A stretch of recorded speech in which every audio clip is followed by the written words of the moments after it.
At WHAS, I had found the perfect work combination. Monday through Friday, I was up to my neck in radio spot production stuff. Then Sunday afternoon, it was my on-air time.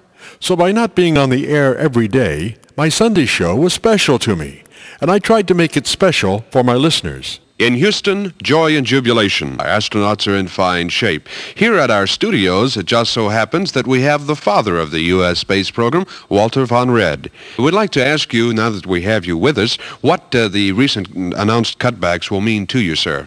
Well, actually, I don't know if I'm being cut back or not. I haven't been to work for several days. But the space program is very important to me. How is that, sir? Well, all my life. Important to the United States or important to you personally? More important to me personally, I think, because all my life I have been a roomer. A what? And a roomer. A roomer? Yeah, and if I don't have the space, you see. But actually, I don't know. I think that we are going in the wrong... roamer. A roamer. Roamer. I see. Not rumor. You don't speak English? Anyway, serious about this space program. I think it is a wonderful thing, and... Well, more specifically now, how is this affecting your department, the cutback financially? Well, it's going to mean a whole new lot of things because we have to sell some of the furniture. You see, now we are working on the floor a lot. And, working on the floor? We launch a lot of programs from the floor now, and because we ain't got no desks left up there, and you know. Well, is it true now? We've heard a rumor of late that the space program has been conducting Sunday flea market sales. No, that's not true. Not true. What we done was we raffled off a few things, you know.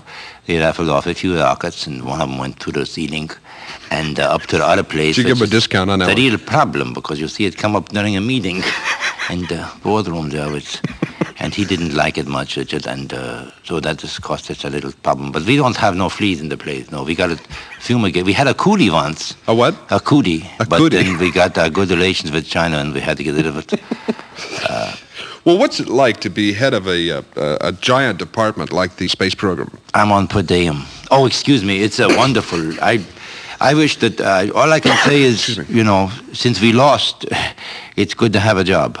But I took anything I could get. Well, I guess it was some thrill for you to be at the control center when the first man stepped foot on the moon. Oh, it was tremendous to be in the control center when that happened, because I remember I was pushing buttons, you see, all the time. Pushing buttons? Yes, and it was just a tremendous thrill for me to watch this man land on the moon. You know, we take the first step on the moon. I did. Do you recall? It's around, you know, up there. I didn't know the color was there.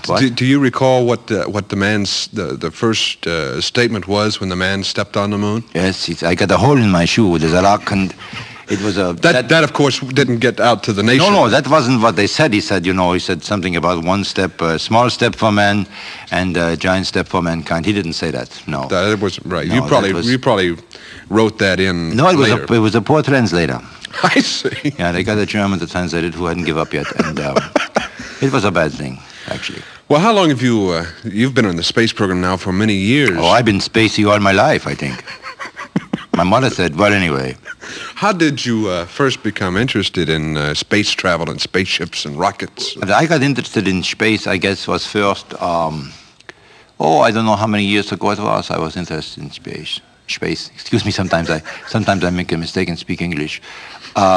So anyway, you came after the war, of course, came to the United States to head up the United States program.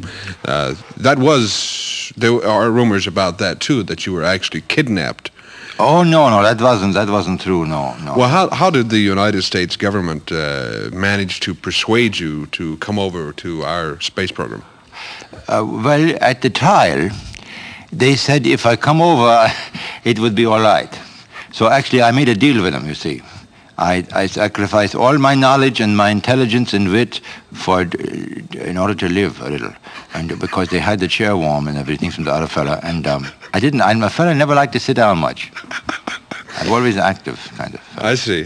So you did accept the gracious wishes of the United States to come over to head up the space program. And I suppose starting from scratch, of course, the United States wasn't into space too much at that time. No, it wasn't. It wasn't too bad over here. We didn't have... You see, the Germans sent up the rockets was the first thing into space that I can remember. And I don't know, we didn't have much over here because they didn't think it was necessary to have it. Oh, I'm losing my wallet. That's $1.50 right there. How much a mark's worth? Anyway, seriously, we didn't have much space program. I come over here and changed the whole thing, you see. And we lost a lot of folks at first, but... Well, what was the idea of moving the command post to Houston? The earthquake was coming in, and we had to get out while we could. There was a tremor. And we had to move. You see, when the land was rumbling, at first I thought it was a heart murmur, but it wasn't. But so what we done was we had to move it to keep the earth from breaking up and, ruining everything. It wasn't true that Texas had some money in the kitty for you personally. Oh no, that was they don't want to secede anymore. They offered me the job out there as Emperor of Texas, but I wouldn't take it.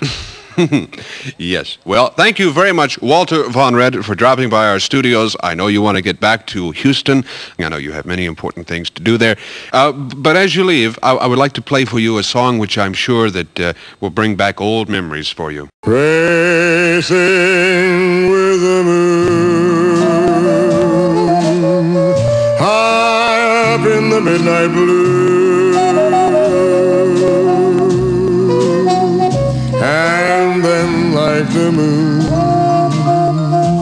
it's lost from view.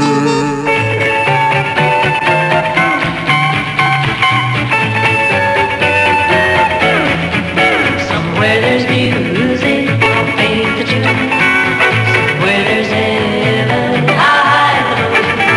When the moon hits your eye like a big pizza pie, that's amore.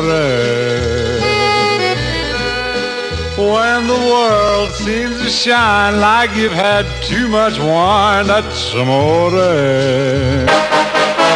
Buy up, buy up. Don't let the stars get in your eyes, don't let the moon break your heart. Love blooms at night. Yippee-yi-yi, yippee-yi-yi-oh.